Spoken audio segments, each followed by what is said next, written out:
WMFB,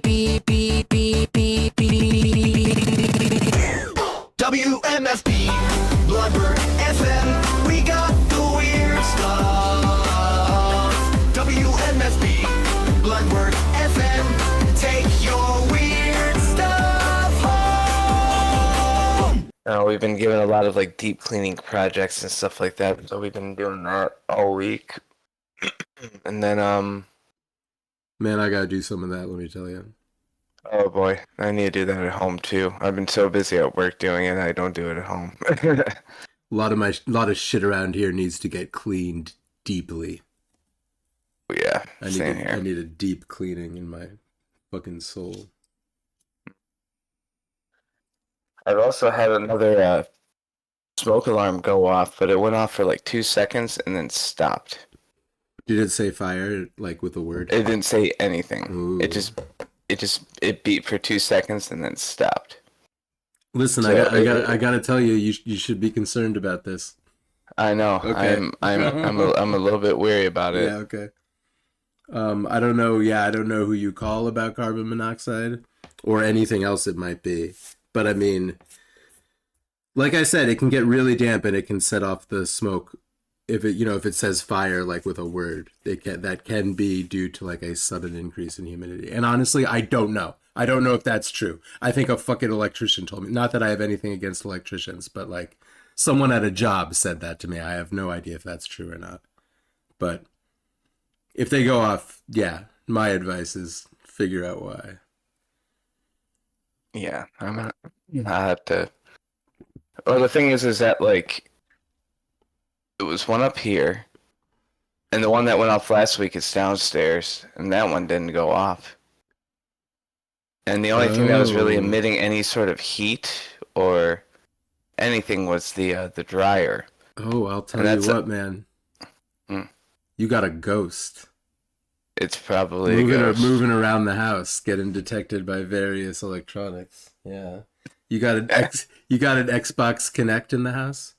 No, those things catch ghosts. I got a PlayStation camera. You know what the Kinect? You know what I'm talking about? The Kinect. Yeah, the camera for the Xbox. They made I think Paranormal Activity 4 centered a lot around the fact that thing could see ghosts. It was like the Xbox Kinect movie. It was like the Wizard of 2011. I saw the first Paranormal Activity. I haven't seen any of the others.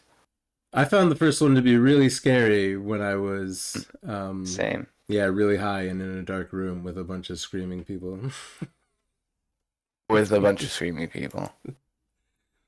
Not like a theater, but I was in this room and it was dark and everyone was on the edge of their seat and everyone screamed whenever they were supposed to, so it was a very scary That's a weird thing I haven't done in a long, long time is like get in a dark room and watch a horror movie with a bunch of people, because it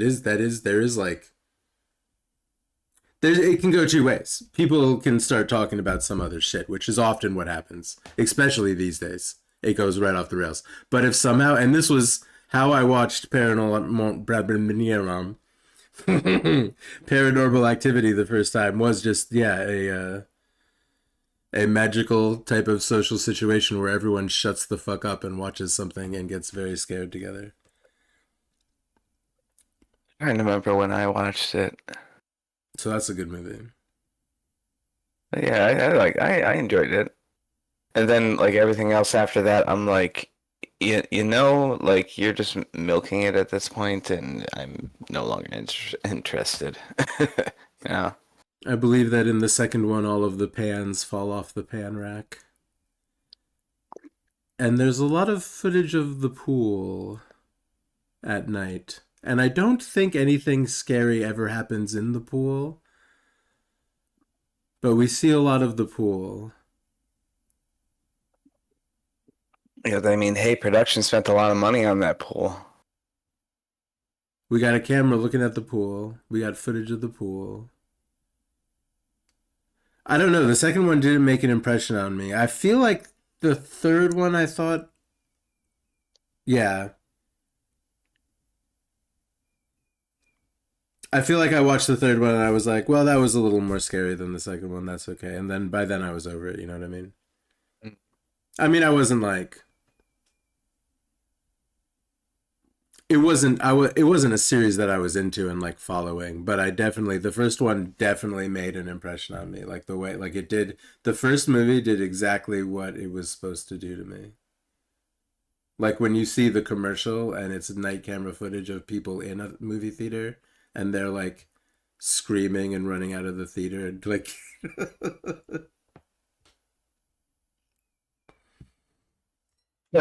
I think we didn't see it in theaters. like trampling each other and puking to escape. Not puking to escape. That was that man, someone pukes in this fucking reading. There was some like I guess we'll get to it. It's I have very I don't know. I feel like I have much more prepared notes. Oh, I was gonna look up the Manton effect. I suppose I could do it right now. I am juggling so many like lores right now. I'm reading and doing so many things that have so many piles of backstory. Oh yeah. I mean, like, what was it, Andor that y'all are doing? Yeah, I'm trying to figure out where we are in fucking in Star Wars. I don't even boy, I don't know anything about Star Wars. I mean, I do, but like I don't know anything about what's been going on for 10 years in Star Wars. And apparently there's like a baby Yoda. That's very important. Yes, apparently a baby Yoda has become very important in this series. But yeah, I don't know. Like with like the new Star Wars stuff, it just feels like it's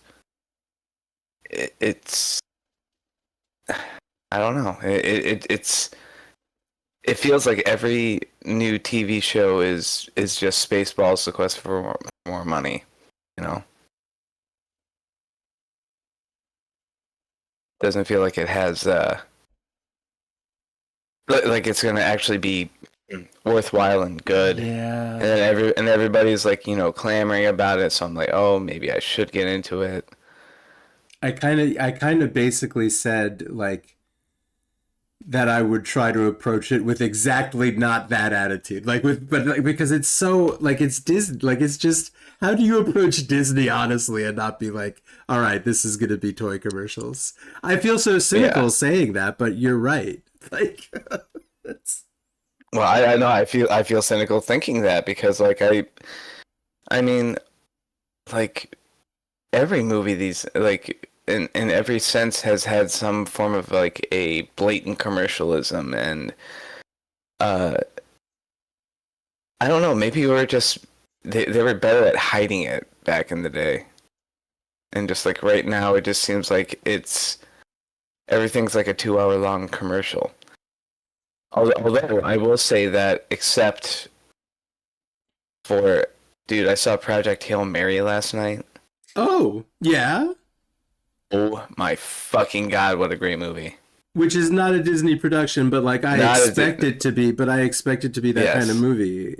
I was like, expecting it to be like that too. Okay. I thought it was going to be like just total hoke, um, overly CGI'd, really dull, and I was absolutely enamored by this movie. I love this movie. I'm enamored by this movie. has it got heart?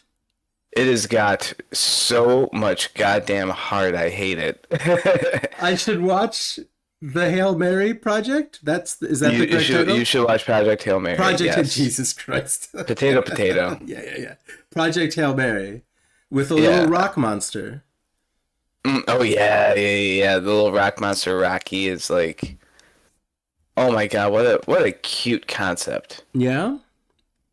It's an amazingly cute concept. Like, there's like a portion of the movie where like Ryan Gosling is trying to figure out how to communicate with this thing, Okay, that's always fun. I and like this. and he eventually creates like a translation system for this like rock monster thing. Okay. And the way that he comes about it is like the rock monster speaks in like high trills and echolocation and stuff like that. All right. And so he takes the frequencies and uses um like models and stuff like that to figure out what the monster what the rock alien thing is trying to ask about. And basically correlates the frequencies to a word, and then Okay. has his Yeah. computer translate the frequencies into like actual language. All right. That's neat. Yeah, that was a neat little idea. You know, and then they I mean, I do like spaceships. I do like that. I do like doing science and solving little weird riddles and slowly learning how to speak to a thing. That happens on Star Trek a lot. Slowly learning how to speak to a guy. oh yeah, oh yeah, this was definitely a uh oh god, Tanagra. What the fuck was that? Oh yeah, yeah, man, Shaka when the walls fell. Some guy Yeah. and another guy at Tanagra. Kellic and Jalad. Someone in Jalad at Tanagra. And Yeah. a guy with his hands open, his face black. Yeah, I was very much reminded of that episode. It might be Kellic Oh. and Jalad. Anyway, there's a lot of those guys in Lower Decks. Yo, Oh yeah. Thrash, I have terrible news. Oh no. You may have heard this news. I didn't know that this had like already happened, or I may just, well, I'll tell you what. I typed Manton effect into Google, popular search engine website. Mm. Google did not return any web results whatsoever, and it's not even showing me like Google image searches. Oh wait a minute, I'm wrong. I was about to report to you that Google no longer reports any kind of web search, and it just answers the same way like ChatGPT would as an AI answer. But actually what happened was the AI answer popped up in like a window and took over the whole Google app.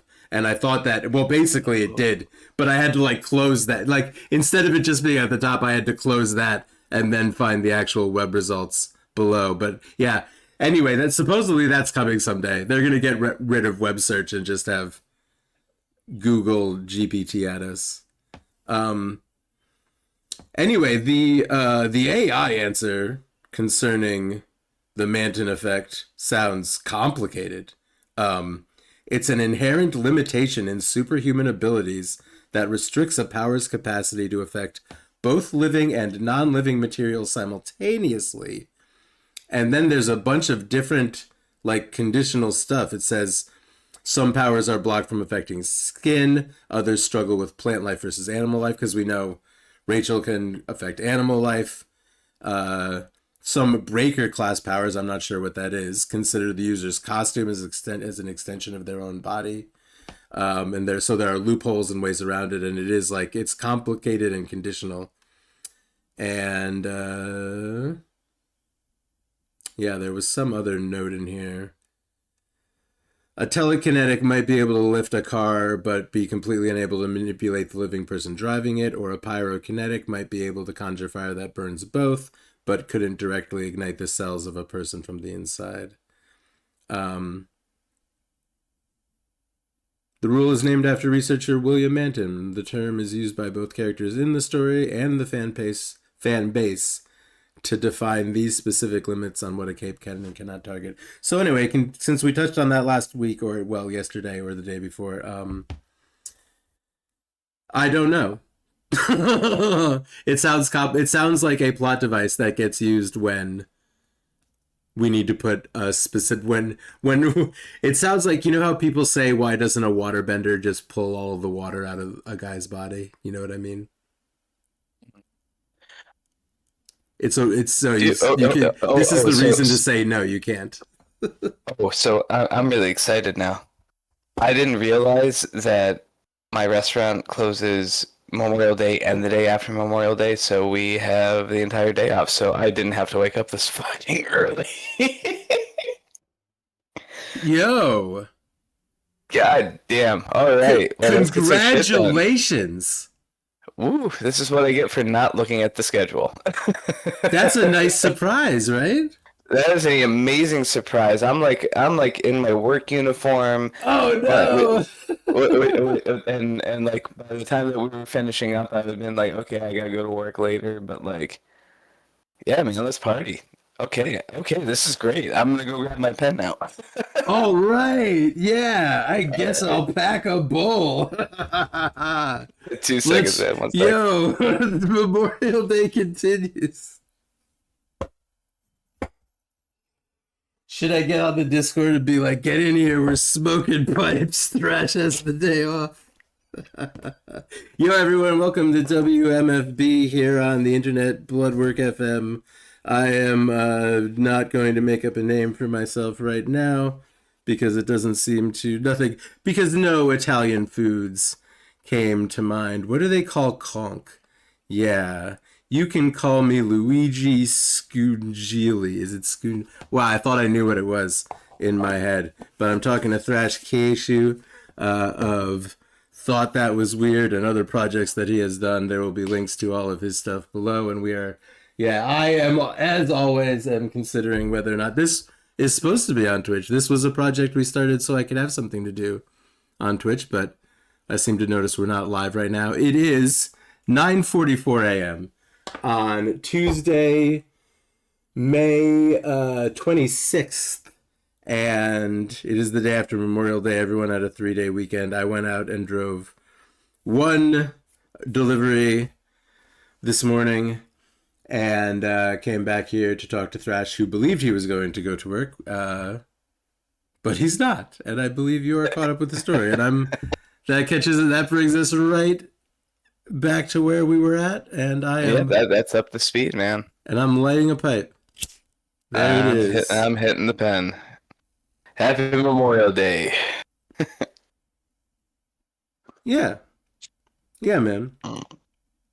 And I've got a whole box of leftover pizza. Let us remember whoever we personally remember on this day. I have a few guys. I got a few family members that are getting memorialized this weekend. Excuse me. Yeah, same. And if what you do this weekend is cook hamburgers and get drunk, then that's fucking awesome. You can do both the things. You can do all kinds of stuff, and I encourage you. Yeah, everybody has the capacity. Everybody has the capacity to do more than one thing. Like or to feel more than one thing. You can have fun with Memorial Day, but also be solemn about those who we have lost. That's totally acceptable. Because they would want us to have fun. They would want us to rejoice in what little joy there is to be had. When we can squeeze out of this wretched it's a beautiful day here. It's gorgeous today here too. It was am I in so nice yesterday. Yeah, man. I used to be in Fairfield County. I no longer. Sorry. No. I was just gonna say I went out for ice cream yesterday because it was so nice. Yo, was it awesome? What kind of ice cream did you have? Oh, dude, I had a strawberry shake. Fuck, that's what I want to do. Oh dude, man, it was so good. Fuck, hand dipped ice cream, like legit solid stuff. All right, I gotta ask you about something. Yeah. You know anything about hot butter ice cream?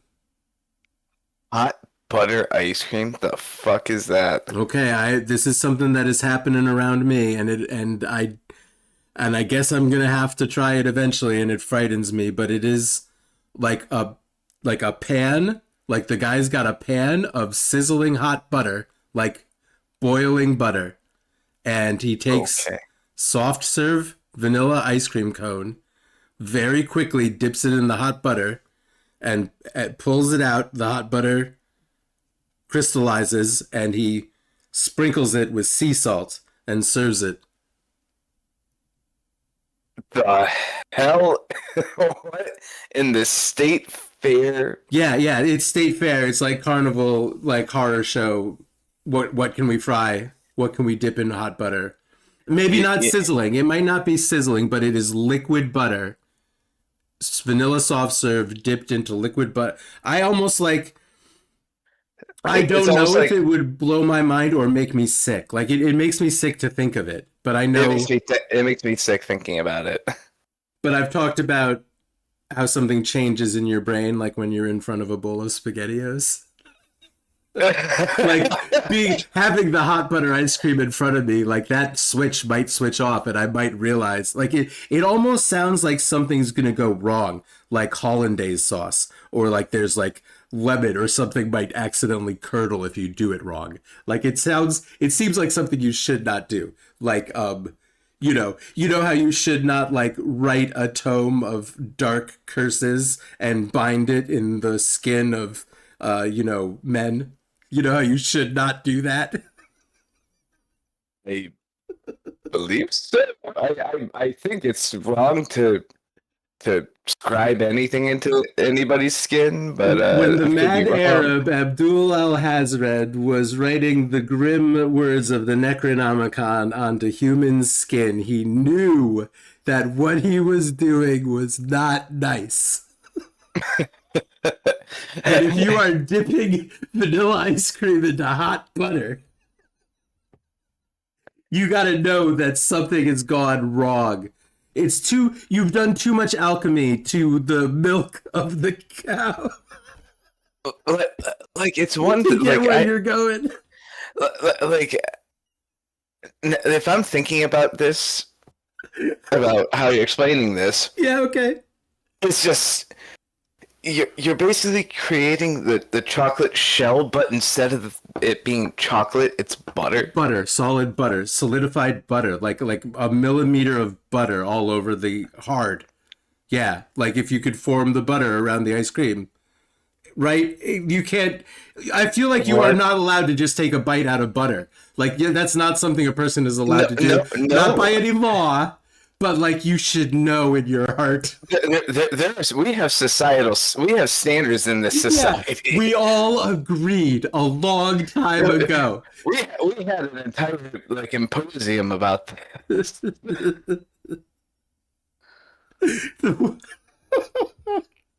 Yeah, so if you go to the carnival, and yeah, so this is like, I think it's like coming back. There's this place around here there's a chain of like real carnival ass like dairy stores. It's called Stew Leonard's, and like they're huge, and they were designed. I don't know. The designers. They got the people to design the interiors of the stores. They either like had designed casinos or like Disneyland attractions, and it's like those two things. When it's the most fucking New England ass, like manufactured corporate carnival ass fucking place.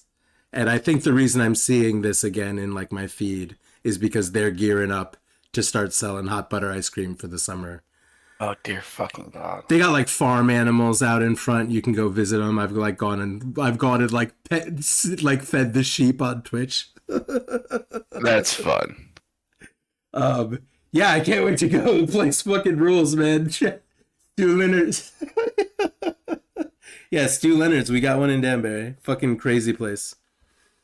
Stew Leonard's. There's a banana that comes out of like a box and sings a song about how good bananas are to eat. I'm thinking like Shrek, like the Duloc like wind up thing. You know when they first enter into Duloc and it says press here for information, and then all of a sudden, or when was the last time you seen Shrek? I am ashamed to tell you that I have seen that movie one time, and it was was it before the year 2000? Oh, The last time I saw Shrek was easily 25 years ago. So I'm ashamed how unfamiliar I am with, because it seems to be quite embedded in pop culture. It's one of those things that I was just tiny bit older than a lot of people that I talk to. Like just like it's like Harry Potter. It's like I just missed it. Like I had just gone to college and wasn't watching Shrek and reading Harry Potter anymore. But like a year before I would have been doing those things, So it's like just a little weird little gap in the late 90s, yeah. But anyway, I don't know about Shrek, but please. So Shrek has to go see this king guy. Yeah. Because he like basically kicked out like all of the fairy tale creatures and put him into his swamp. It's not Lord Farquaad? Yeah, it is Lord Farquaad. You are absolutely right. Yeah. Oh, did you say something else? I said king, and you were absolutely right. It's Lord Farquaad. Oh, I thought you didn't say a name earlier. No, I just said it's a king guy. Oh, you said king guy. Okay, I thought. Okay, I forgot his name for a moment. All right, so I know a little bit about Shrek. I have some Shrek things. There's a cat there. All right. There's a cat there. Yeah. But there was like a little information stand, and it says, press here if you want information about Duloc. Duloc. That's what I'm asking you. Oh, that. All right. That's the name that I thought you said. Okay. Oh, okay. Yeah. Duloc. Duloc is the name of the town. But Donkey presses the button, even though like Shrek wanted nothing to do with it, and all of a sudden these like little, it's almost like how like a cuckoo clock, like the old school cuckoo clocks, where like little doors would open up and things would come out and do a short little dance and then turn around and go back into their little holes. Little mechanical mans. Yeah, but it was like a whole elaborate mechanical man's dance. About like the rules and regulations of Duloc.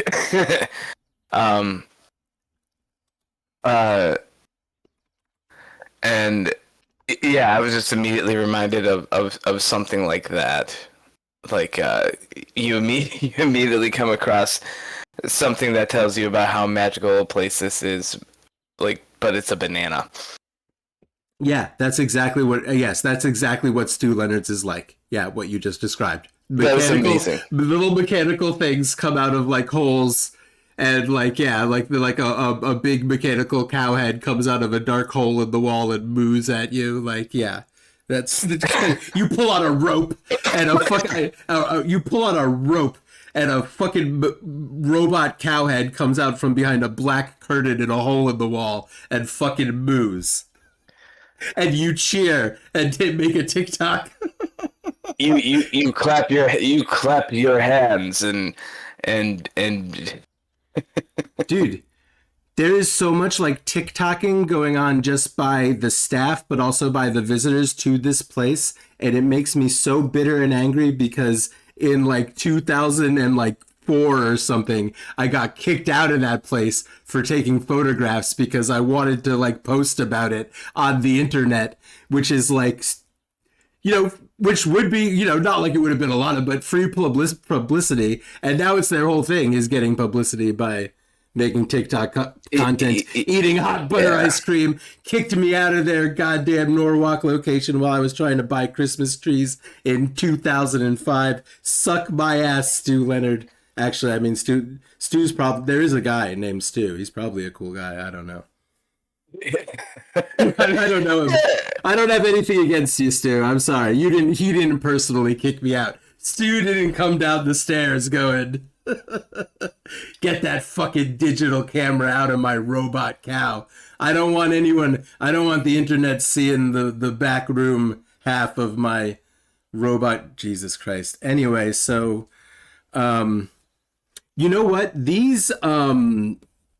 These arcs in this book are getting longer, like each little segment is getting much more fleshed out, and there's much more descriptive language. This was like, I feel like chapter 6 was a novella. And let me tell you, Yes. there are 30 chapters in this thing, and it is 7,000 pages. So just to quickly do the math, I'm not going to do it, but these are going to get long. So if at any point you're like, holy shit, I've been reading this all goddamn day, and maybe we should take a break. If you need to adjust, let me know, is what I'm saying. Yeah, no worries. No, it's if anything, I think the only thing I didn't get through, that I didn't get entirely through, was the interlude. Oh man, for 6, and I know that like I got like 2/3 of the way things through. occur in the interlude. Yeah. Oh yeah, I did see that, and it was about I know it was about a parahuman that could sing. Yep. And she could convince people to do things with her vocal range, and she told somebody to go fuck themselves, and they did. I thought that was the funniest fucking thing I've ever heard in my life. I mean, it's brutal as shit. Like, oh my god. Like the concept in my own head of just somebody, like, just going, oh god, please no, oh god, please no, and just cannot help themselves but force themselves into themselves. Sounds horrifying. Not that I would be able to do it, but I wonder if getting your mouth on your cock counts. Probably not. No. Some people might, you may have heard someone say, oral sex is sex, but that's more if you're talking about sexual partners. And I don't know why that's a thread I wanted to go down. You know what I noticed? Anyway, while I was looking up Manton Effect and kind of looking around, and when I was looking at the table of contents, I don't know, I can't believe I didn't notice this, because I was asking if there was any kind of comic adaptation or any kind of, we were looking at fan art on the internet and stuff, but there's a gallery here. On the Parahumans website, there is a gallery of various bits of fan art and stuff, and some of it is really good. And I kind of stopped. I got to the point where there were some robots and some guys called the Slaughterhouse 9, and I was like, maybe I won't continue lest I spoil the story, but there's some cool pictures of the Undersiders that fans have drawn and shit, so that's cool to check out as well. Do you know what else happens after? So you must have read that she's in a transport with Bakuda and they're trying to escape. Or get that far. You did not. Oh, okay, so that she's telling the story about her boyfriend going and fucking himself. It's not really described. We don't know if we don't know what kind of injuries he sustained, but she's going to jail for superhero sexual assault. Among other things,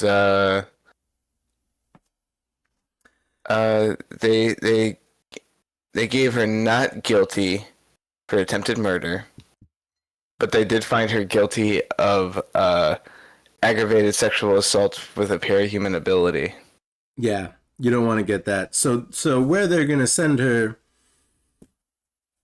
they're going to send her to a jail called the Birdcage, which is built by the greatest tinker who ever lived, who I think is just called Dragon, unless there is some ornamentation to the word dragon. But anyway, this tinker built this jail, which is it's inside of a mountain. The mountain is hollow, and there's a vacuum inside of it. With super technology, has vacuum pumped all the air out of the volcano, and hanging inside the volcano is a prison. So even if they escape, they're escaping into a vacuum. And That's where they send you if you have mind control powers and tell your boyfriend to go fuck himself. But what I was going to tell you is that she's in there with Bakuda, and Bakuda is building. Canary has a like a suppression collar, which Bakuda is able to take apart and begin turning into some kind of bomb, but they don't do it in time. They get to the birdcage, they are grabbed by robotic arms, and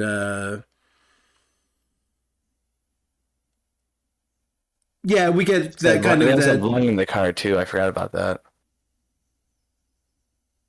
Yes, Lung is there, which is important. Yeah, they're all checked in. And I think the birdcage, and it seems like it's mostly unsupervised once they get down there, because yeah, I don't know, just from how it was described, I'm not sure if I guess I'm saying that I don't know if the text specifically said, like, you know, this is the type of prison where, you know, it's just chaos down there because there are no, but it does sound like no one gets sent down there except the prisoners. Anyway, what I was going to tell you, this is the big reveal. This is like the last like moment of this chapter. Do you want me to tell you what happens? Yeah, do it. Lung comes to Bakuda's room and says, I'm gonna kill you now to prove that I can be strong and lead the gang of guys in my cell block. And it cuts off before, you know, describing or saying whether or not he does actually kill her. Oh yeah, okay. Yeah, Lung and Bakuda were carried off in different directions. Page was the last to be carried away robotic arm. There's a big hole in the wall between what was supposed to be the men's section and the women's section. But so that's one of the reasons why I'm like, oh, it sounds like there's no actual guards. It's just gangs. Yeah.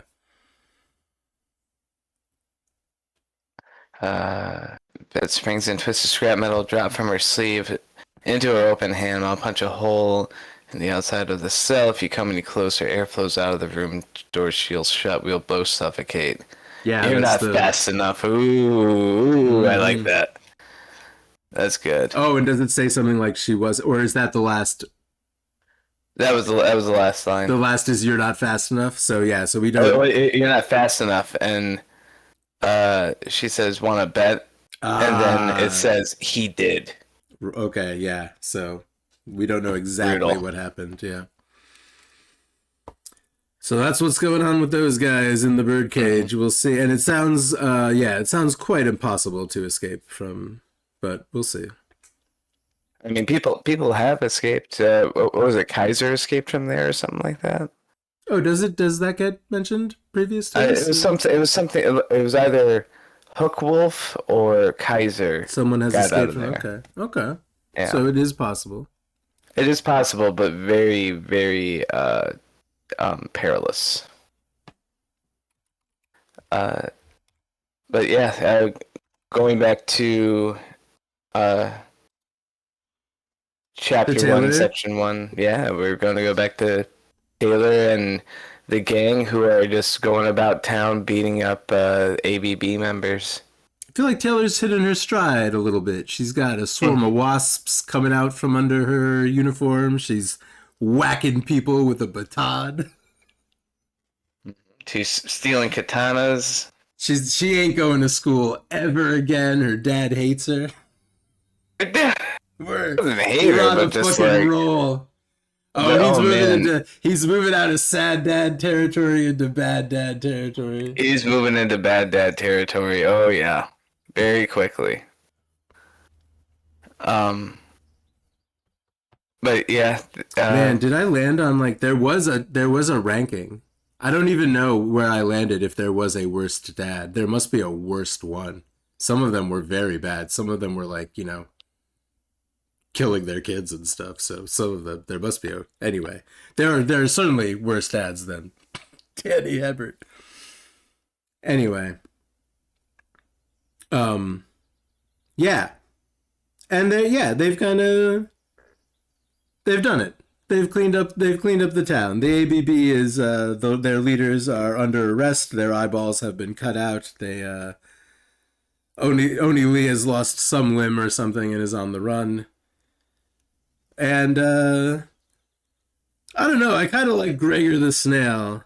I feel like him and his crew have like kidnapped a child who is now presumed dead. But other than that,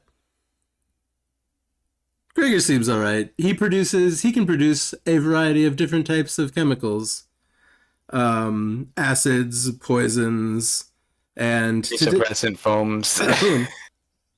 today he is using fire suppressant foam, while Spitfire, who might be a member of the Travelers, but Spitfire literally spits fire. She's got a gas mask on with a hose coming out of it and is using the hose to spray her napalm breath on a they are specifically Jesus Christ. They are targeting a specific warehouse, kind of one of the last places, and kind of cleaning up after the ABB. Oh, and then there's a bunch of flirting for several sections of this arc. Brian and Taylor are flirting with one another. And mostly Tattletale is flirting with Taylor about the fact that she thinks Taylor should be flirting with Brian. Remember high school? Oh yeah. I mean, I don't know. There's always that one friend who really enjoys playing matchmaker among their friends. Yeah. I've been known to do that, and I've also have known people to do that like excessively.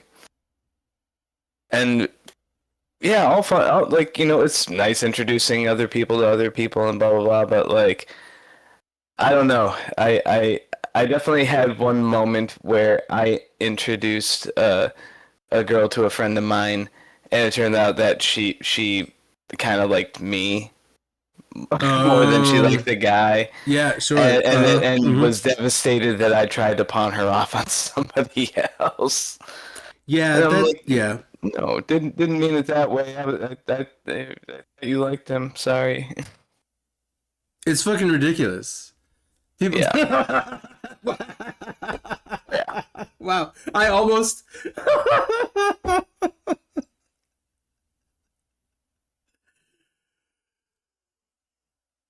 Yeah, I almost like got mad. I was almost like, you know what? Fuck talking to people. I was about to like go off on it, and then I was like, wait a minute. But it is talking, especially when like first of all, as an adult, talking to people about, and again, this might just be my 2020s.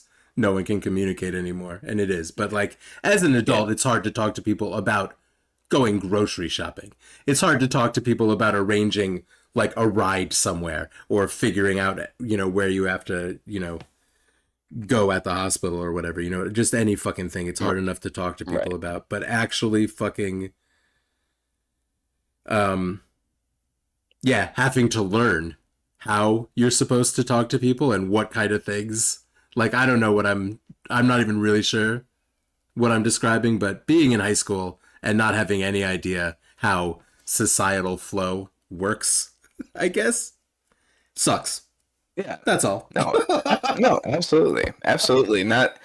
And it's still fucking hard. I mean, to use words. I mean, can't even believe without, people like, talk to each other.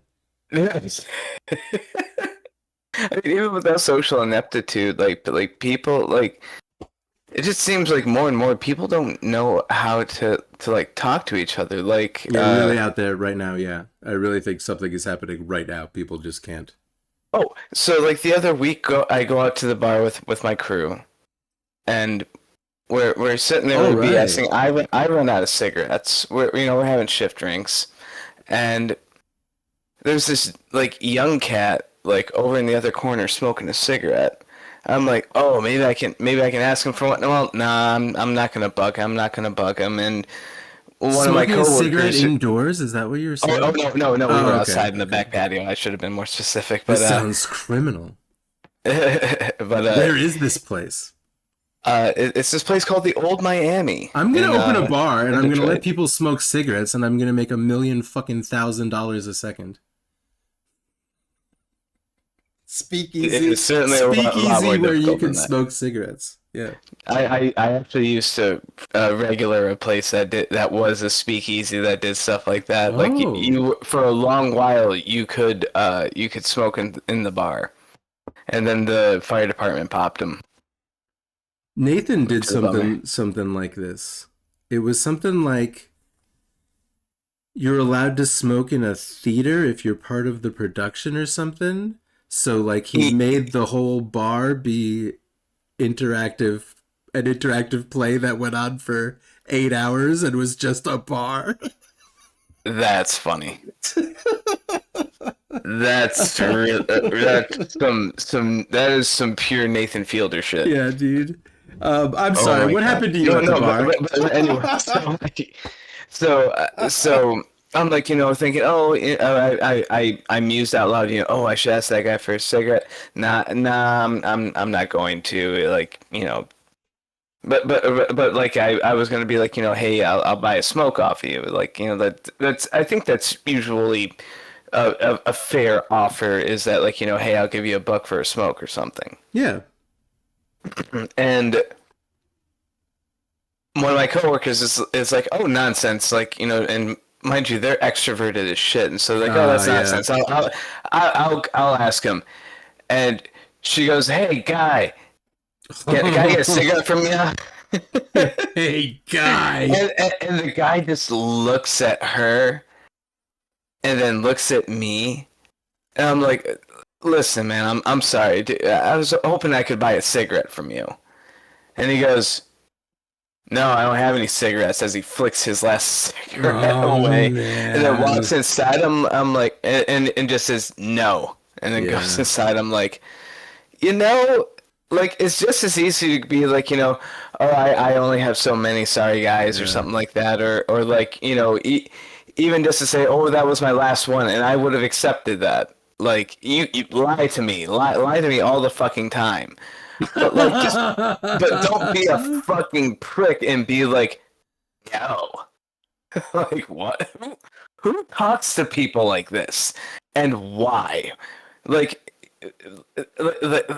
I don't know if this is like a privilege thing, or People or just what, like, people just anonymous assholes these days. the peon wants to partake of my Nate Shermans. Absolutely not. Was he smoking Nate Shermans? No, he wasn't. It was probably like Marlboro Lights or some shit. But like that definitely in that sort of a wheelhouse of like, ooh, this subhuman wants to partake of my nicotine, and it's like, well, nah, man, I was gonna pay for a cigarette. Would you prefer a society where everyone told absolutely harmless lies like, oh man, that was the last one, in the interest of people not being fucking weird?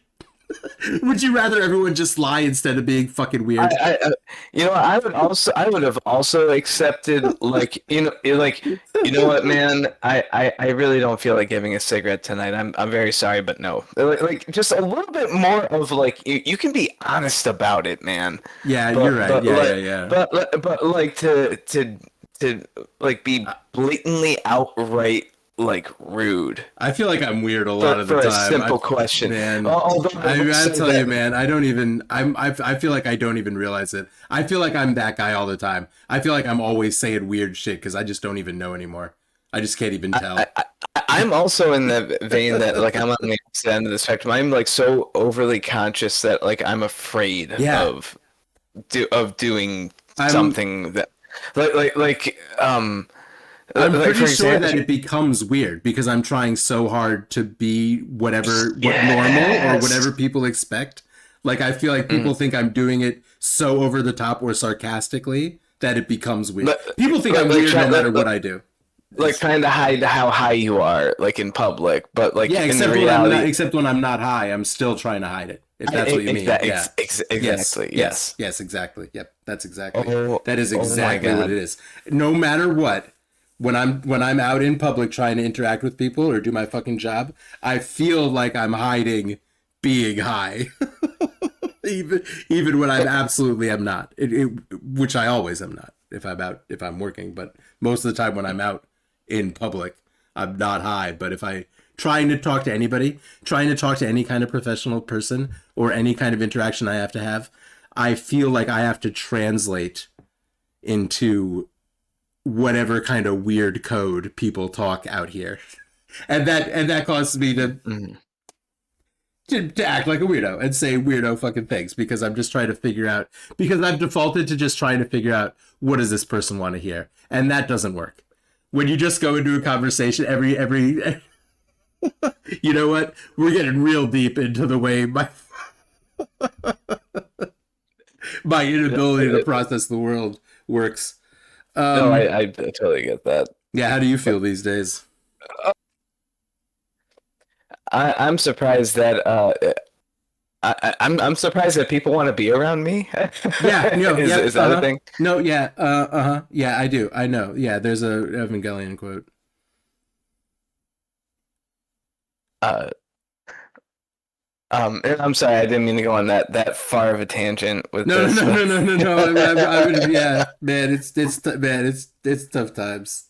Man, it's a lot of shit to think about. Everyone's got a lot of shit. I don't, but does everyone? Is it, man? Yeah, yeah.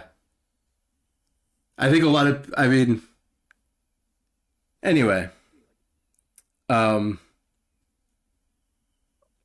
Yeah, they're the undersiders are out there kicking ABB ass and smacking folks around, getting into awkward bar situations where you ask for cigarettes, but not really.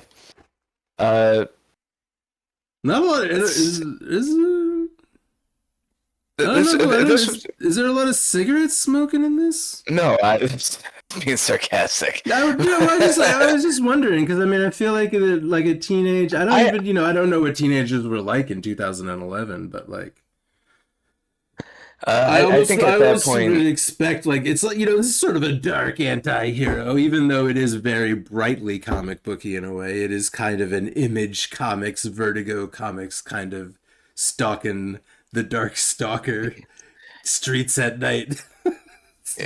Smoking cigarettes. Oh my God, those were the days. Boy, I've been thinking about cigarettes a lot. I You thought know what, about man? cigarettes all weekend. I feel I thought like about beer and cigarettes. I feel like I've been like I think I might have caused like a major issue at my work. Not like anything bad, but it's because of the fact that most of my crew have switched to vaping. I'm the only one that actually smokes. Well, me and one of the other older guys, who's like a prep dude. We both smoke regular cigarettes. Yeah. But like I'll go out and I'll have a smoke, and I'll come back inside, and then I'll just have people standing around me smelling me. God damn it! It's like it is like I'm high all the time. Yes. Yeah. People will fucking smell you at work these days. Oh yeah. They're like, dude, I want a cigarette now, and I'm like, nah, man, don't let me be the catalyst for your poor decision making. Yeah. Just don't. And they're like, no, it's okay. I won't. But could I get a cigarette for me, man? and then I have to be the halfway decent person and deny them so that they can maintain their non-cigarettiness, their freshness. Yeah, they are clean. Their lungs are somewhat clean. I mean, they might probably the source of the cigarettes. I am like the antichrist for like smoke, people that have quit smoking, pretty much. I've come to bear ill will and and make all your clothes smell. Now, I may have missed something in the beginning of this reading, because I feel like later on, um, there's language and the way that everyone is kind of talking to each other. I feel like there's language that suggests that this guy Trickster is he the leader of the Travelers? It kind of the way they sort of, or the way Coyle addresses him and starts talking to him later on in the chapter, I feel like he's more central to these guys, and I feel like maybe I might have missed something in the beginning, because they do in the beginning, after some, it's a little bit montagey, the beginning of this chapter, and eventually Skitter is Taylor, aka Skitter is what I was looking for, is looking at the internet and reading the news and stuff, and reading, she finds out more about Trickster in specific, and I was kind of wondering if it mentioned that he was a member of that team or in charge of it. But anyway, like we said last time, there's lots of teams and lots of characters in play now. But Trickster can teleport things, maybe himself, but he mainly swaps the location of two things with similar mass. And the shapeshifter that we talked about, a large ape-like monster with 6 limbs, is actually an illusionist that projects big monsters. So we know we will see a big monster later on in this chapter. And already in 6.1, yeah, she's, after this sort of montagey segment, she's talking to Danny on the phone, and Danny would like to have breakfast or dinner or a family meal together and would like her to come home. And he's asking her if she's going to school. She is not, but she says she is. It's gonna Yeah, eventually bite her in the butt. it is. He's mad at her. Well, he's not mad at her. He's very good at, his whole deal is not getting mad at anyone at all. But we'll get back to Danny. Yeah,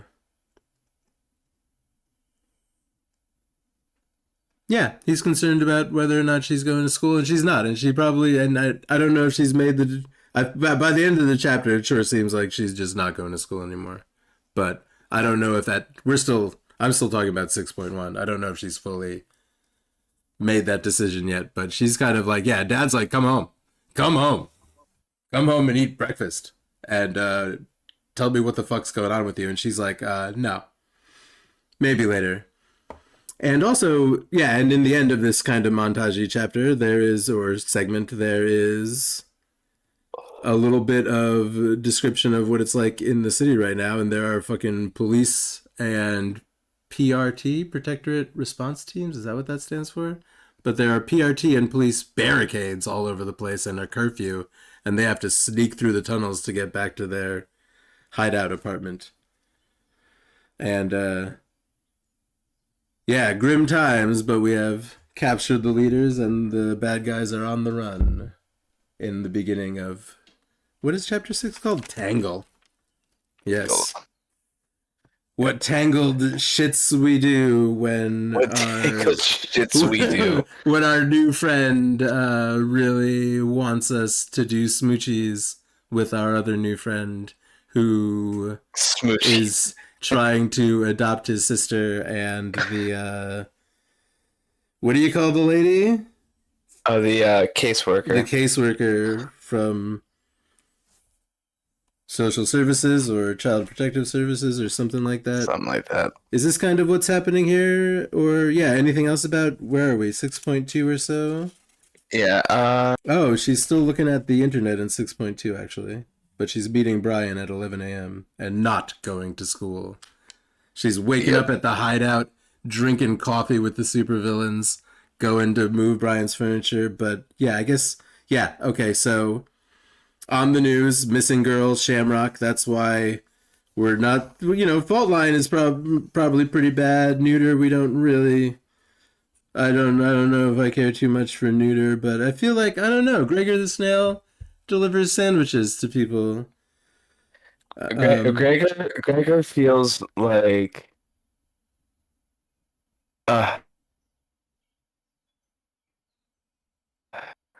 I don't know. I feel like he's a guy that like can. I feel like he's going to end up on this like really um oh pessimistic path. He's a Could bit be. he's already Could like be. feeling down about the way that he looks and everything else, and he uh I have a feeling that it's going to turn very bad for that guy at some point. I like that Taylor gets up and spends time by herself when nobody else is awake, and because that's my favorite thing in the universe to do. Mhm. um, yeah. Oh, also, besides the missing girl, yeah, a couple. So she sees silhouettes of her team against the fire of the battles going on around the docks on the news on the news feed, and so it's like, look at she sees herself on the news, and that's cool for her. But also, she mentions that the Flash player isn't loading fast enough. Every time every time that this is 2011, I don't know. It gives me a perverse joy. It gives me there's something.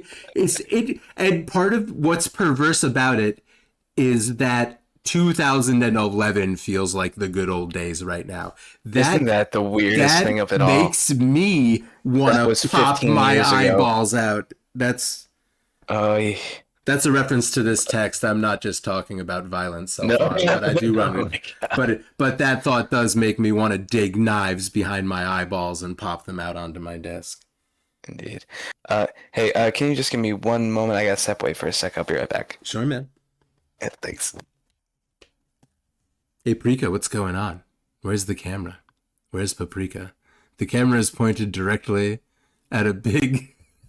It looks like a splatter of bird shit right against the window. It could be any number of things. If you are looking at this on YouTube, you might be able to see that sort of hovering splatter above the kind of above and to the right of the watering can, sort of in the between us and some of the sort of green leafery out in the boy. Look how green it has become so quickly. It was such a long and horrible winter. Man, oh man, there was a quote that I wanted to write down.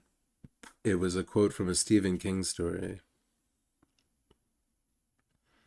It was a story called Somebody's Dream, Herman's Dream, Norman's Dream, Louis's Dream.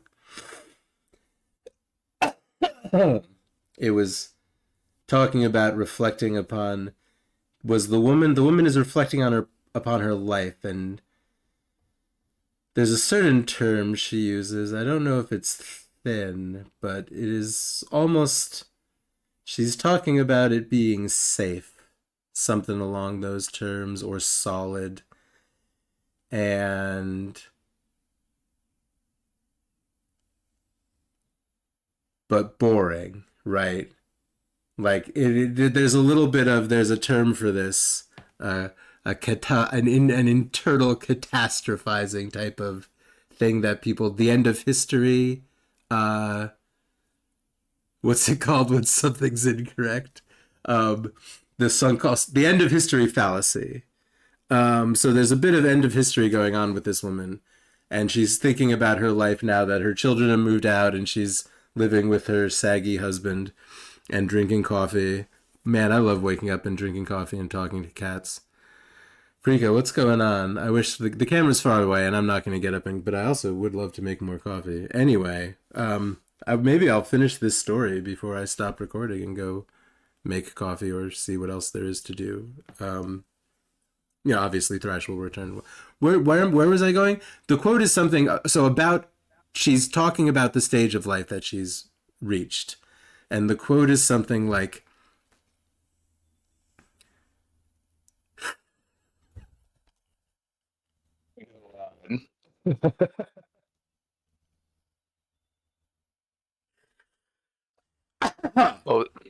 Oh, what was the quote? it's something like, why fight your way out of that dark forest to get to this parking lot?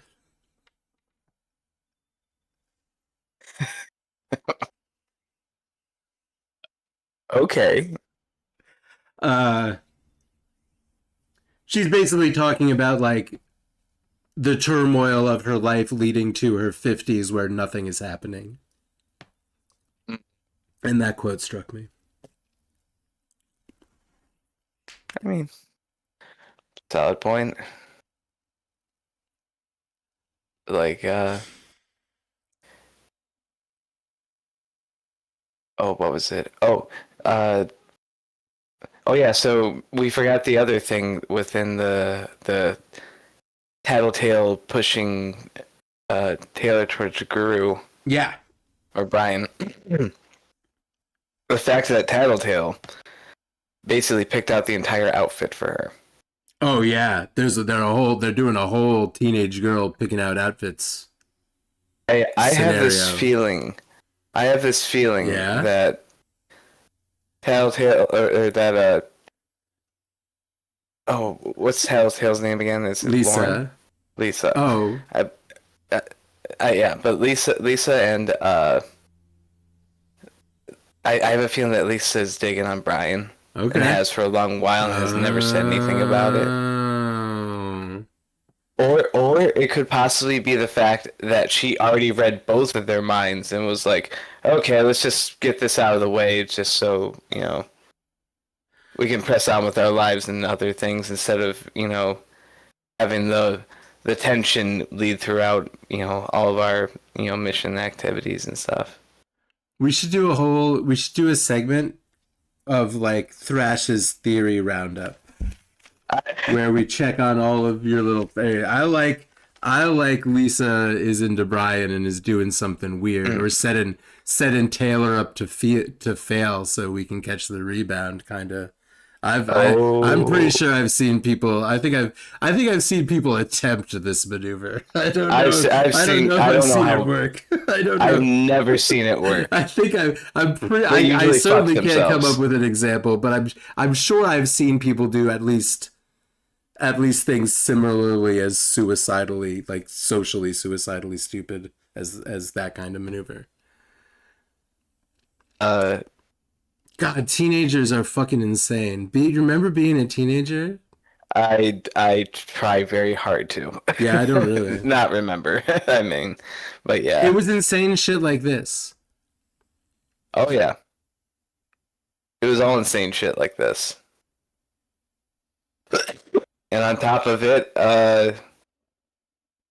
going to gas stations and stealing all the creamers and then throwing them at people. Yeah, there was a lot of that happening. There was a lot of like, yeah, man, the amount of food weight. Well, there is a classic. There's a classic 2020s truism you may have heard that when we were young, we were so toilet paper and eggs were so abundant that we would hurl them at the homes of our enemies.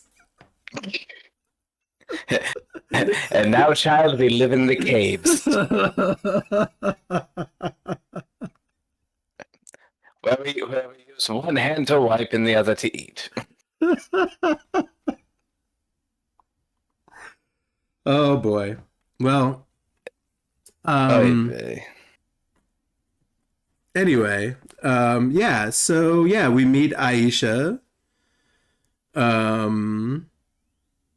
I did make a note that like, yeah, Taylor is having very mature thoughts that I don't think any teenager has ever had. She's going like, well, if I'm in this situation temporarily and I do like this guy a lot, but if we end up in a relationship, then we're not in a place where the relationship can go anywhere. And I was like, I could be wrong.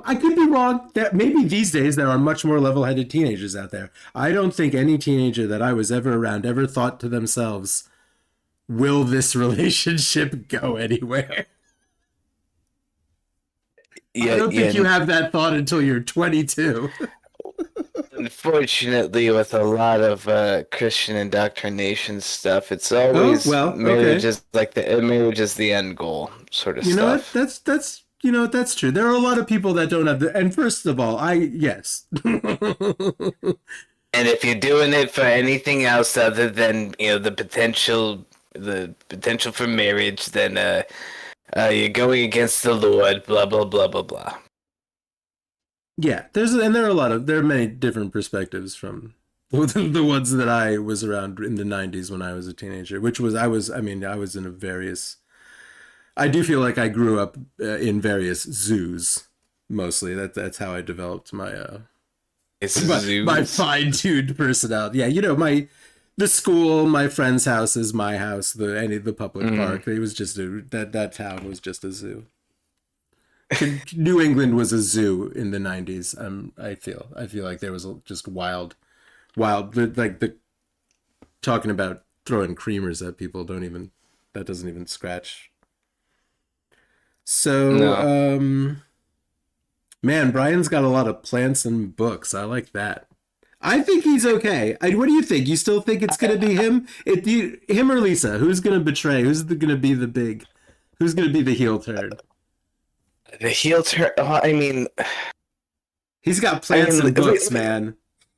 Lisa is the more. I mean, it's very obvious. If he's got plants and books, he's going to be. He's not going to do a heel turn. Absolutely not. Right. No, but nobody with plants and books can be a bad guy. jeez. But like, as much as I feel like there's this sort of like lead on by the author.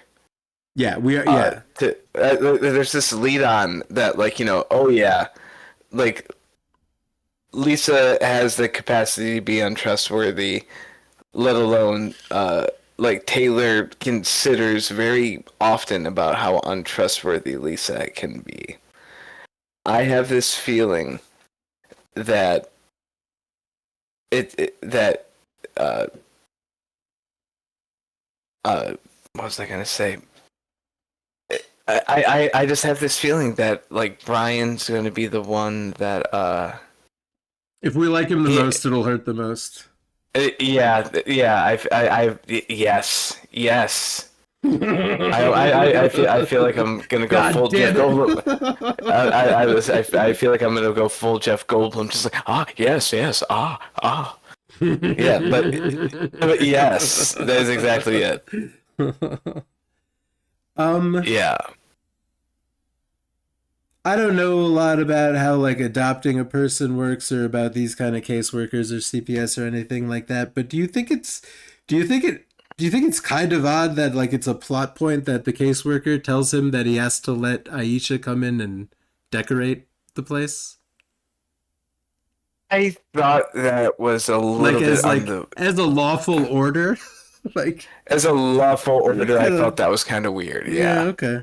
I was Because I have helped people deal with CPS and stuff like Okay. that before, and there is a ton of like catchphrasing usage, like you know it like when she says like it. But the one thing that she did say that did sound like the case, like a lot of caseworkers I've heard, is that like oh well, this place is very much within, very much your own.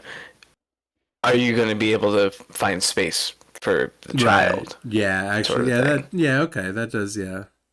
That may, So, yeah, so, maybe so it's just a little weird how it was put in the text. it was like, but like, there, I have been like, I have seen videos of like caseworkers that do kind of act like over the, and it's not for the sake of the child, it's more for like the pettiness of having dealt with somebody before or something like that. Sure. Okay. Yeah. Yeah. And I think that's what this particular case is that like she it's become apparent that like this caseworker has worked with him for a minute. Yeah. And I'm trying to remember if it was mentioned, but like it was like just like there were discrepancies before and this, that, and the other thing, and you've lied to me before, sort of a thing. And I'm not entirely necessarily remembering what exactly it was. I'm not sure if she specifically says that he had lied or anything like that. There was the major discrepancy that's going on here is that Aisha to be a brat told the caseworker that Brian would be around earlier than he expected to be. So she wanted to come over and surprise him. And she does, and there's a girl there. So that's the kind of that was Aisha, like, just kind of, making trouble. And so there was a little bit of like, what's going on when the caseworker and Aisha arrive. And yeah, and there's something as a result of this, they have to move some other appointment around, which results in Aisha not being able to go meet her friends and do something later on. And yeah, something like that. I didn't totally absorb, but yeah, something. There is some scheduling and juggling going on. But I don't know what I don't know what kind of problems this caseworker and Brian have had in the past. I may not have caught it. Yeah, no, I didn't catch it. But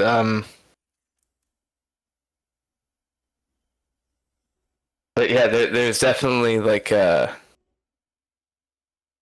Don Knotts Street Company situation where like somebody of some sort of authority walks in and oh my, Yeah. There's a girl.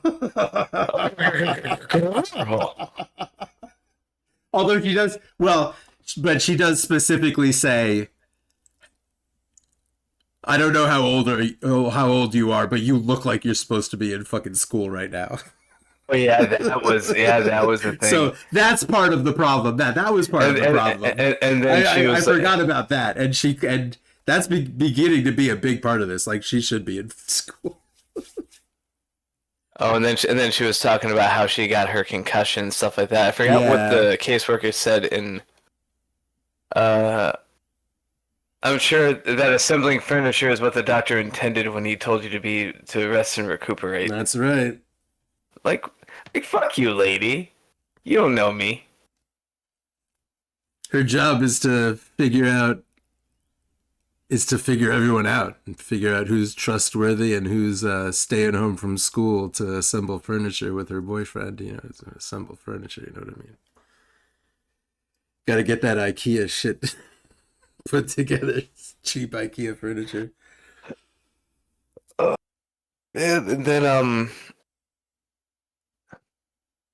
And then in 4 we find out that the ABB is no more. There's chaos, and the truce is off. There's chaos in the street, and the villains are fighting each other again. And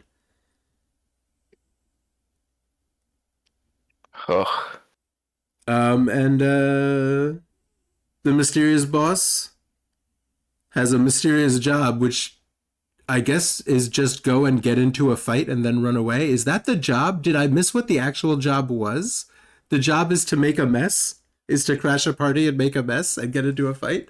Is that the job? Yeah, I think it was pretty much that. That's what happens for the rest of the chapter. Well, not really. Yeah. That happens for like 2 segments, and then we talk to Coyle for like 2 segments, and then Danny. So there's a big action fight right now. Mm-hmm. Yeah, they I was kind of almost thinking like what was it in Dark Knight when Joker goes to the fundraiser for Harvey Dent. Yeah, and he was asking where's Harvey at and blah blah blah. I thought of that sort of a scenario where it's like this black tie event and they go swooping in. They spoil the mood. And throw Maggie Gyllenhaal off the roof. Is it Maggie Gyllenhaal in that one? It was Maggie Gyllenhaal. It was initially Katie Holmes. Katie Holmes. I honestly was thinking about the Family Guy bit where they're making fun of Tom Cruise jumping on the couch talking about how much he loved Katie Holmes. Oh. Because I love Katie Holmes. What? Does Brian jump on the couch? No, it's Stewie. Oh, who's he in love with? Stewie was pretending to be Tom Cruise, jumping up and down the couch. shaking Oprah and everything else and yelling, "I love Katie Holmes, I love Katie Holmes" over and over again throughout the entire bit. Does he shoot So, lightning bolts out of his hands? no, I don't believe so. Well, because Tom Cruise did. Do you remember? When No. he shot lightning bolts out of his hands. The fuck? What? Do you think this was around 2011 when this was happening? I think it was around like mid-aughts, like 2007 or something like that. Wow, that early, huh? Yeah, could be. I'm typing in Tom Cruise lightning into the GIF. Oh yeah, here it is. 2005. If you take a look at the casting and watching,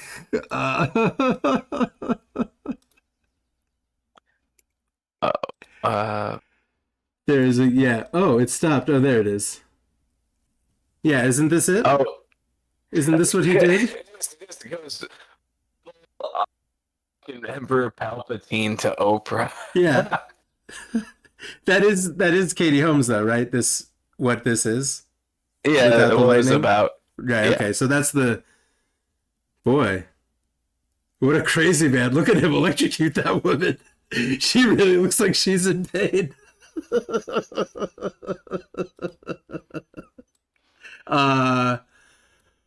Boy, 2007 to wait. Did you get an actual date on when this occurred? While I was, Oh yeah. Wait. I'm not asking you. I mean, I did. Did I hear that and then kind of was I too It busy happened laughing? in 2005, but I didn't get it. 2005. I know. Isn't I that mean, I don't wild? need to know the date he was on. I will give you the exact date right now. I mean, if you really would like to, then that's. Well, actually, it doesn't give an exact date. Never mind. Oh, okay, cool. It just said it was during Oprah Winfrey's couch. Jumped on Oprah Winfrey's couch during a 2005 interview to express his love for Katie Holmes, which became a viral moment in pop culture. 20 years ago. 20 years ago, did Tom Cruise bounce upon that couch and torment Oprah? Fucking Oprah. 20 long years. Jesus Christ. There's a lot of Taylor during this period thinking to herself about whether or not she can turn these people in. She's thinking about how much fun she's having. She does like Brian. She even likes Lisa. She thinks that she's wondering if this is sustainable. I don't know why. Like, I never went to fucking school. I don't know why. Maybe that's why. Maybe that's why I'm so mad that she's not going to school. But she's doing a lot of going back and forth. And by the end of this chapter, I think she's decided she's going to be an undersider. But it starts before even the big fight. Because I don't know if at this point she realizes she may be thinking that she might be finding out who the boss is after this job. Maybe she has an idea that that's going to happen. I don't know if if Lisa says something like that, she might. I don't remember seeing anything about it, but That's a very specific detail. But it's in Taylor's head as we go in to have the big fight, which is at a big gala. The superheroes are having a congratulations to themselves, and Emma and her lawyer father are there. oh yeah.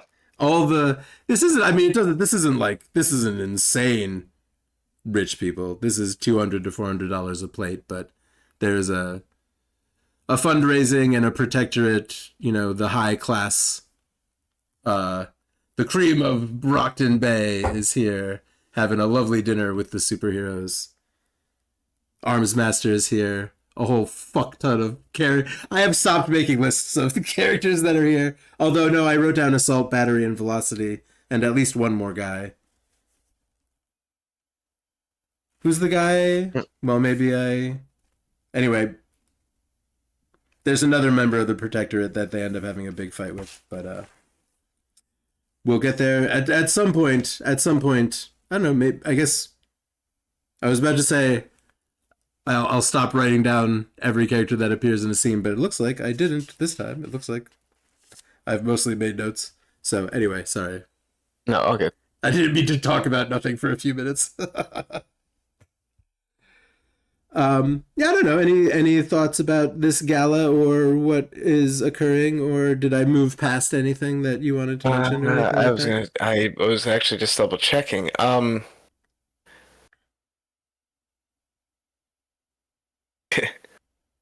It's just I think it's just really funny how Taylor like notices Emma and like clocks Emma immediately in this Yep. massive crowd of people, and it's just like, look at her, God all damn it. scared witless in her shitty dress and her crappy sandals.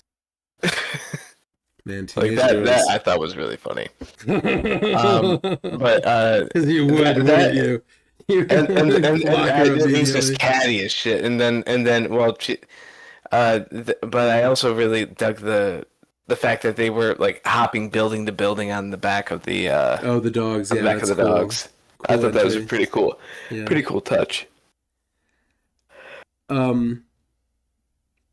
We got non-lethal containment foam, which we find out at the end of the chapter is also an invention of dragons. For some reason, I feel like that's wrong. It just sounds wrong. Like, I feel like the lady is not just called Dragon. I feel like it's like No, they're There's- called dragon. it is just Dragon. Okay. What was I saying? Oh, the foam. Yeah, non-lethal containment foam. You remember Demolition Man? I actually have not seen that in a while. Oh, yeah. It's That's Wesley Snipes and I was almost doing an impression of him just then. Sylvester Stallone. Yes. Well, there is a I don't know if it's an ongoing thing. It probably happens one or two times, but like the cars in lieu of airbags in the future, they fill up with like containment foam.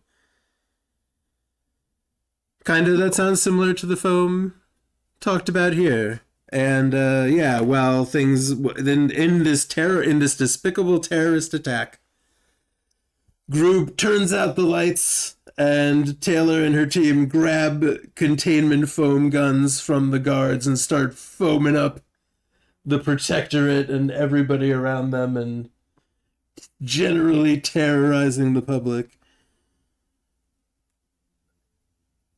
Which I mean, again, what a like the way that this scene was set was just solid.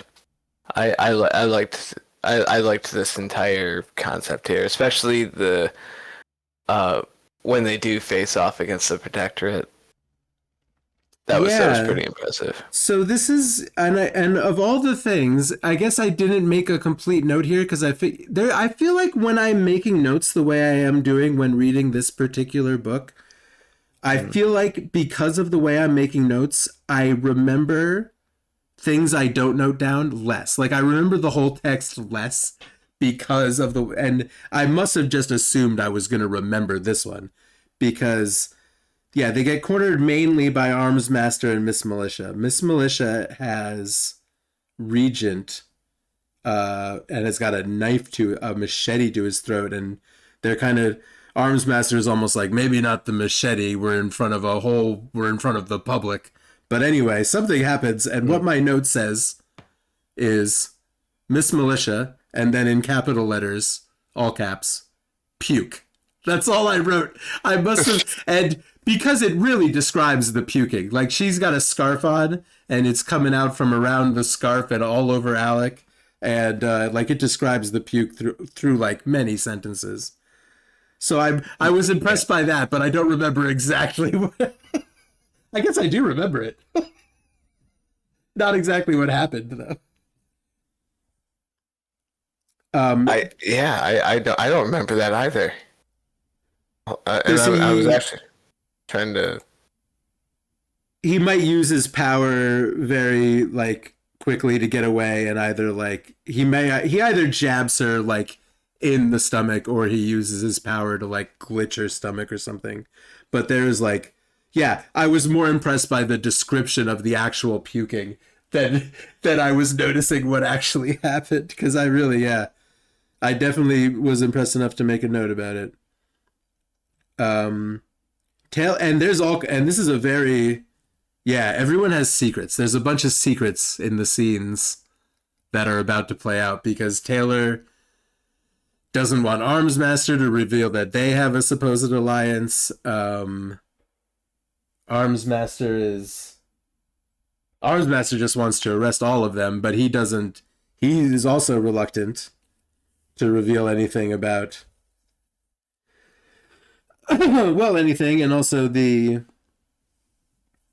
I don't know, some other, and yeah, and Taylor also does not want to let the Undersiders know that she is thinking about betraying them, and that she has promised. In fact, at one point, I'm really getting all out of order, but at one point, Armsmaster gets her alone for a moment, and they kind of discuss the fact that she's like, I'm about to, yeah, she's saying, I'm about to find out who the boss is, and I will get back to you, and that'll be our deal, and I'll get my ass out of the situation.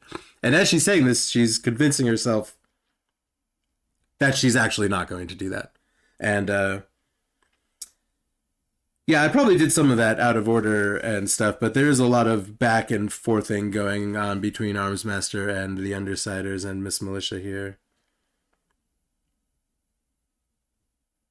Yeah, yeah. There's, uh, it's yeah. There's this is gonna come to a head at some point, and I have a feeling it's gonna be mostly Armsmaster, like desperately trying to cover his ass after the lung thing. That's going to be part of it, yeah. Oh, well, yeah. Well, that is part of it right now, but he's going to be desperately covering his ass after tonight as well, now, at this point. Oh, yeah.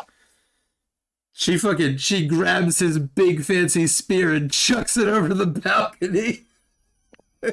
Fuck you. I think that's funny. Just yeets his shit off the balcony. I thought that was pretty funny too. That's always a funny thing to do. Sometimes I'd be at a party and someone would say something rude, and I would be very drunk. Well,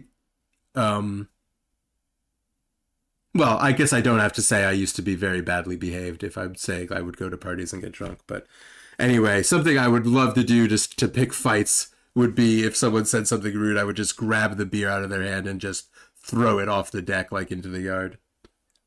I used to do shit like that too, but it was mostly just to be, it was just mostly to be annoying, and I definitely regret like being that person in my youth. But like, when I didn't smoke cigarettes, and I was actually very anti-cigarette when I was younger, I would go ask people for a cigarette. They'd give me a cigarette, and then I'd throw it over my shoulder and then walk away. Ooh. Yeah. Okay. I knew someone that would someone that would ask you for a cigarette, and he would take it and he would put it into a cigarette case he had that would have other cigarettes from other people that he had bummed, and he would put it in the case and put it in his pocket and leave, and he would just collect cigarettes from people and take them home and not smoke them. They would say kind of similar kind of thing. I don't smoke, so I'm gonna bum cigarettes from people, and maybe you'll smoke one less cigarette and live for a minute longer. That's really funny. The other guy that I said I may have made a note of, there's a guy named Dauntless who they end up fighting with once they get outside and escape from Armsmaster. But yeah, Armsmaster is going to be pissed. The Protectorate is going to be pissed at him. He ends up getting his ass kicked even more. Oh, the illusionist who makes the big monsters is called Genesis.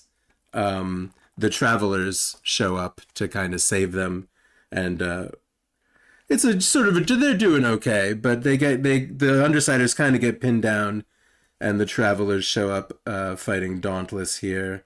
There's a machine guy called Trainwreck who beats the shit out of Armsmaster. Yeah, Armsmaster is going to be very pissed off about this. Oh yeah. Oh yeah, and there's a well, there's a Harley Quinn type who does some teleporting ability that I really liked the way her sledgehammer work is described here. I like the way it talks about how she swings the sledgehammer and then teleports it back up to the top of the swing, grabs it again and swings it down, and she's bouncing around with a teleporting sledgehammer, and that's fucking great. And her name is Circus. So yeah, there's enough characters here now. Just please, come on. There are so many fucking characters. What am I doing? I mean, your superhero like universe, Superhero comic. Yeah. you're gonna end up with like an influx of This is like characters. Yeah, but this this is is nuts. this is a thought out world. Like this guy thought about this whole world and made up all of these teams, and they're all here, and just it's like it already existed. It's like there's already been 20 years of comics. Which Yeah, a lot he's of just adding stuff to is lore. like that. Yeah.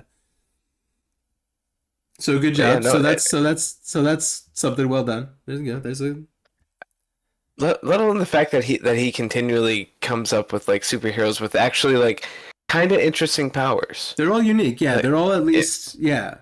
They're not all entirely like just like derivative or like plucked from somewhere else. Yeah, even when I say a Harley Quinn type, she has a unique power set, including, limited teleportation, like I discussed, but other stuff as well. And it's not really teleportation. She's placing. You ever hear the term hammer space? Because that's exactly what this is. No. It's like not- it's when Bugs Bunny like pulls a hammer out of like a hole in the air, you know? Oh, It's like when the, you're like taking like a hole from the ground and placing it on a wall and pulling out something from the wall, Yeah, sort of shit. yeah. Yeah. It's like pulling objects out of some kind of space. So what she's doing is she's putting it's almost interesting that this text doesn't use the term hammer space. But yeah, it's you put the object somewhere else for a second and then you pull it back out when you're ready for it. By somewhere else I mean outside of space and time. Yeah, so this is, much the 6.6 and 6.7 is kind of all of this action that we've just described. And yeah, Armsmaster is going to be really pissed. Everyone gets away because of the travelers.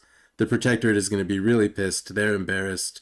And it turns out that the boss is Coil, aka Cobra Commander. And he really is Cobra Commander. He's doing some Cobra Commander shit here. And he claims that his power is controlling destiny. What do you think that means? Wait, what was that one more time? He says that he controls destiny. That's what he says his He power controls- is, Coil. Yeah, that I don't know, but I have a feeling it's more like it's more. I have a feeling that, well, for one, this is a guy that very blatantly has a lot of money. Yes. Yeah. Um, Which we have seen so far, which we have seen already. Like between like being able to hire an entire militia, being able to equip and gun them the entirety of the force, like Yeah, it's- high-tech laser gun armors. High-tech laser gun armors. I have a feeling that his main power is just that he's rich, like almost Batman sort of. Yeah, that shit. kind of is like, yeah. It kind of is a superpower. And you could kind of do exactly this if you had unlimited funds. But he does mention, taking over the world would be fucking ridiculous and stupid, but I could take over this city. That would be fun. But a real Cobra Commander type of stuff. And it's real like, because I'm the most qualified natural leader, of course I should be doing this. It is my destiny to take over this city. And I will run it efficiently. And yeah, in fact, he's got basically wishes prepared to give to all of our characters, but he doesn't know anything about Skitter. And Skitter is kind of like, well, I would like it if the city was run well. And he's like, well, that's what I'm going to do. And she's never going to school again. And Dad tries to lock her in the house. My God, Bad. yeah, that scene Bad Dad. bugged me. Bad shit. And Bad shit. and this is what convinces her to never go to school again. She is, and I mean, I just went right into the next scene, but she goes home and Danny has locked all of the doors that lead away from the kitchen, and he's like, "You are going to talk to me," and she almost tells him. She almost says, she writes down, because she can't say it with her voice. She writes down, "I'm a supervillain. I'm with these guys. We did these things," and then she makes the decision and she lights the piece of paper on fire, and Lisa helps her escape from Danny. Danny did this. I am so ready to blame any fucking dad. Media has turned me against all dads.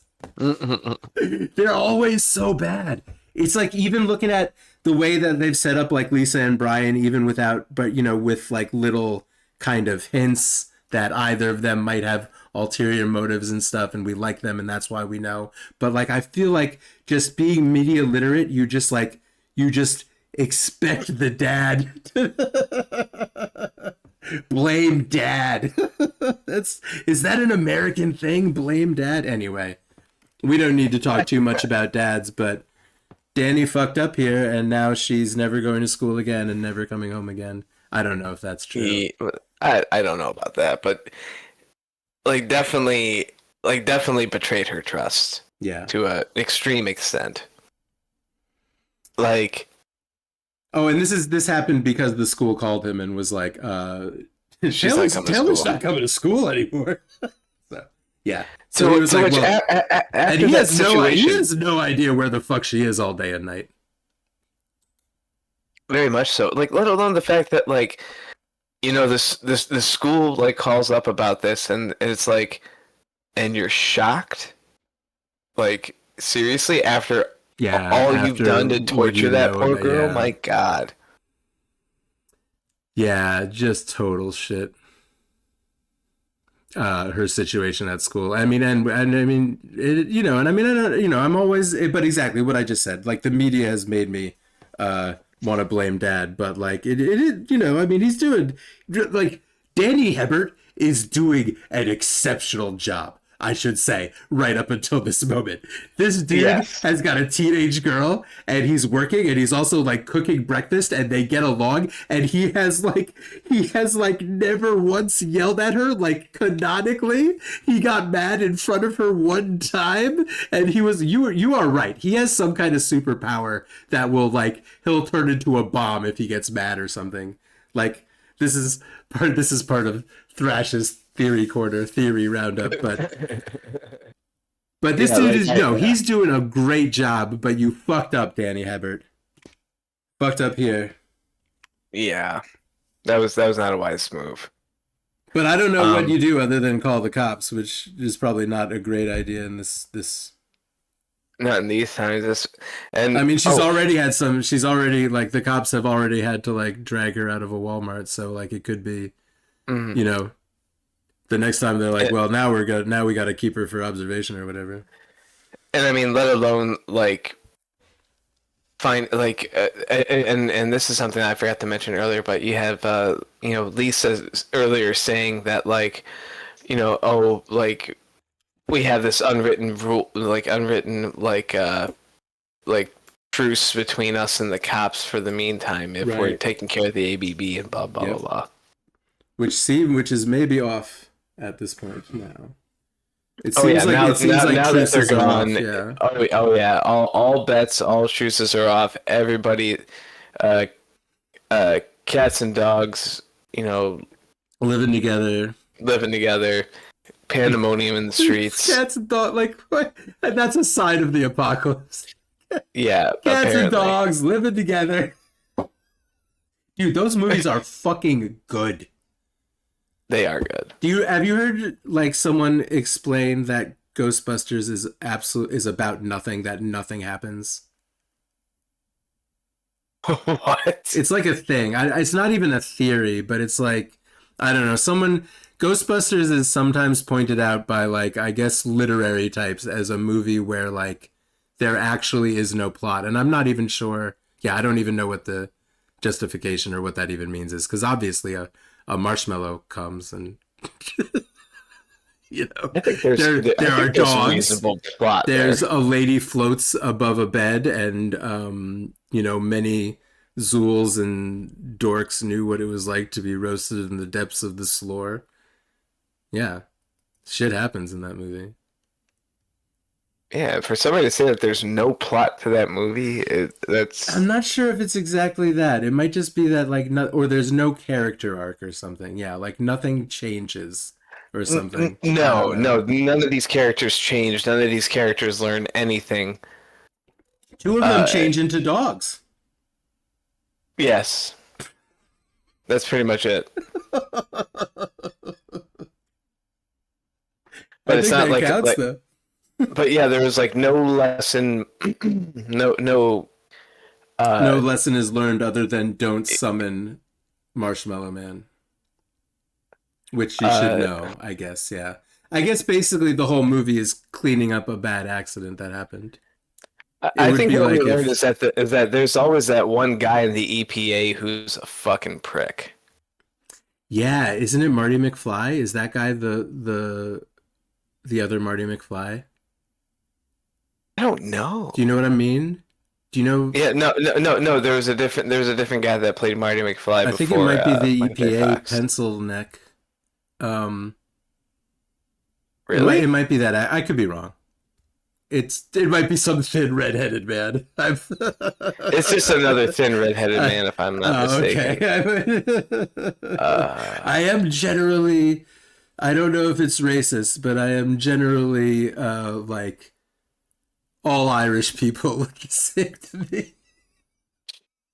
I think all Irish people are Eddie Redmayne. Or oh, the I'll cut this part out. Anyway, I'm gonna. Hey, you know what? Thank you for joining me and talking about Worm today. That was awesome. That was a yeah, fun man. one. Yeah. Yeah, this is yeah this The- is like this series continues to impress me. I'm hoping that we just don't have another influx of characters That's fine. I mean, it to is a learn again. comic book. It really is interesting to the structure and the comic bookiness of it is really interesting to me.